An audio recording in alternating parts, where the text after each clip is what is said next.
Salam değerli izləyicilər, 1 aprel 2026-cı il.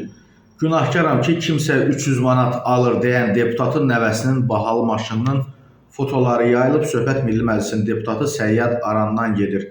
Bu barədə fotonu araşdırmacı jurnalist Cavanşir Həsənli paylaşıb, bildirib ki, deputatın 25 yaşlı nəvəsi Chevrolet Camaro markalı avtomobil sürür. Qeyd edək ki, həmin avtomobilin 2024-25-ci il modellərinin təxmini başlanğıc qiyməti 30-35 min dollardan başlayır. Yəni 50-60 min civarındadır. Xatırladaq ki, Səyyad Aran bir neçə gün öncə verdiyi müsahibədə öz maaşı ilə 300-400 manat alan şəxslərin əmək haqlarını qarşılaşdıraraq onları tənqid edib. Az maaş alan şəxslərə təhsil almalarını məsləhət görüb və onların az əmək haqqı almasında günahının olmadığını bildirib. Mən günahkaram ki, kimsə 300-500 manat maaş alır. Mən tutaq ki, filan qədər bir zəhmət çəkib oxuyardın, ali təhsil alardın, fərqlənərdin, işlədiyin idarədə, müəssisədə yeni ideyalarla çıxış edərdin. Belə cəmiyyətdə hamı dövlətli deyil ki, orta yaşayan da var, kasıb da var, biraz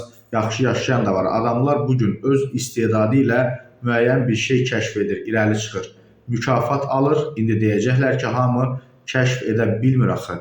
Ona görə də sus, otur yerində. Səyyad Aran fikirlərini tamamlayır.